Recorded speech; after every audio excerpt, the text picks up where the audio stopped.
So welcome back to my YouTube channel. At ngayong episode guys, ay nandito tayo sa May Kuluan Village. So ipapakita ko sa inyo yung village na ito kasi pinupuntahan din ito ng mga turista. Samahan nyo ako guys at sana tapusin nyo itong aking video. At puntahan natin yung simbahan dito. Mayroong chapel dito na ginawa ng Portuguese. So yun yung St. Francis Xavier Chapel. So samahan nyo ako guys at kung bago ka lang dito sa aking YouTube channel, sana wag mong kalimutang i-like, share, comment and subscribe. At pindutin mo na rin yung notification bell para updated ka sa mga bagong video ng aking i-upload.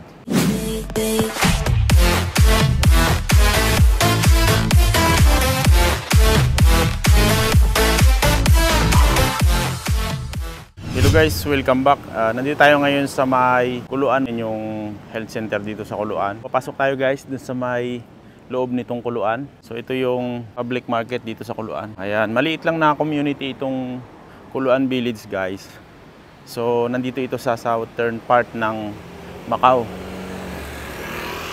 Ito mayroon silang maliit na palengke, yung public market. Tapos nandyan yung bus stop, bus terminal, ay yung mga public bus na dumadaan dito. At dyan sa unahan dyan mayroon ding urban farm. Ito yung Kuluan Health Center guys. Ayan, pinupuntahan itong Kuluan Village dahil sa mga kilalang restaurant at mga masasarap na pagkain dito. So, sa loob niyan maraming restaurant na mga matatandang restaurant na dito sa Macau.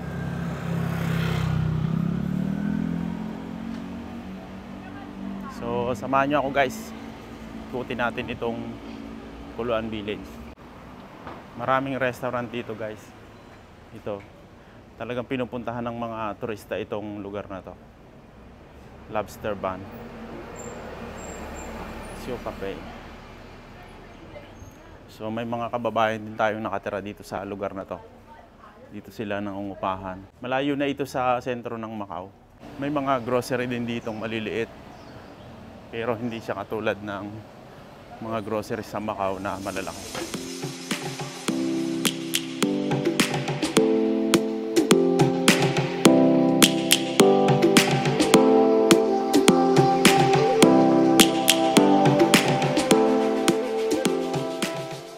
So hindi ganong matao ngayon kasi guys ay pangit ng panahon, medyo maambon-ambon. Kaya yung mga tao hindi ganong pumupunta ngayon. Pero kapag Sabado at saka Linggo, mas maraming tao dito sa lugar na to. Tinatao talaga siya kasi maraming Chinese restaurant at saka Portuguese restaurant dito. Ito yung pinupuntahan ng mga turista dito guys na bakery. Lord's to Bakery. So yung egg tart dito o yung Portuguese tart ay masarap. Ito yung pinupuntahan ng mga turista. Yan yung binabalik-balikan ng mga turista, lalo yung mga taga mainland China at taga Hong Kong. Wala ganong turista dito ngayon kasi Lunes ngayon. So itong restaurant na to ay sikat din dito sa village, Lisboa. Maganda itong restaurant na to, bago pa. Meron ding bangko dito. Ayan, BCM Bank. So kung pupunta kayo dito at wala kayong dalang cash, pwede kayong mag-withdraw dito. Meron din silang ATM machine. So ito na yung mga bahayan dito sa gilid na mga luma. Ito yung mainland China dito sa lugar na to. So dito sa lugar na to guys, maraming mga turista. Ayan yung mainland China sa kabila. Low tide yung tubig ngayon kaya ganyan labas yung mga bato. So may cable car dyan, mayroong hotel doon sa kabila na yon. Saka yung mga turista nandito sila ngayon sa may gilid. Maganda kasi dito lalo kapag maganda yung sikat ng araw. Kitang-kita yung sunset dyan sa lugar na yan. Kaya may mga barko pa biyaheng Hong Kong at saka ng Shenzhen, China yan. Ito yung daan guys, papunta dito sa may St. Francis Xavier Chapel. So puntahan natin.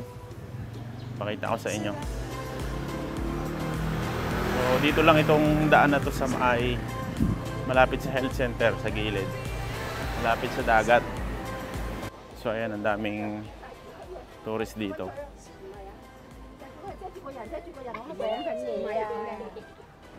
Yung pinupuntahan ng mga turista dito, yung mga restaurant at saka yung bilihan ng egg tart, Lord's To Bakery. Kasi nga masarap yung mga tinapay nila doon. Pati yung mga cake. Ganda ng lugar na to guys. Kung magtatambay ka lang dito, magpapahangin. Ang ganda kasi maaliwalas. Kitang-kita yung kabilang China. Ayun yung Macau University sa kabila.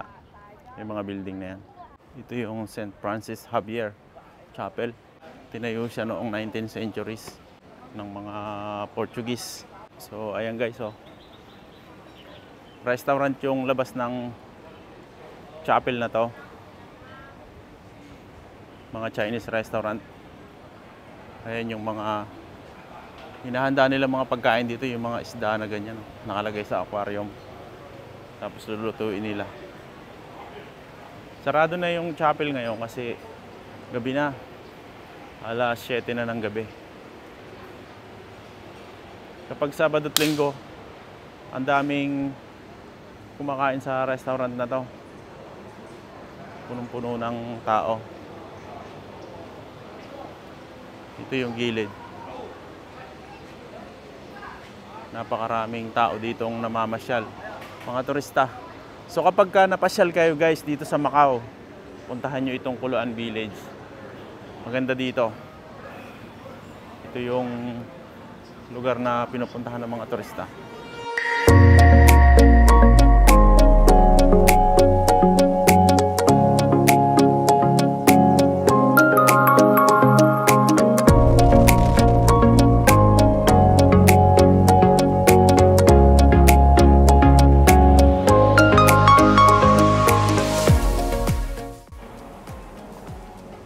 Ito yung library dito guys.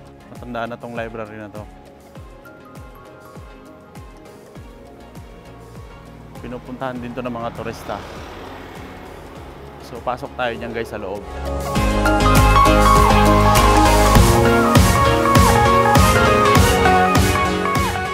So, ganito yung mga bahay dito. Ganda ng bahay na to. Punta tayo dito sa may dulo, sa may temple. Pakita ko sa inyo.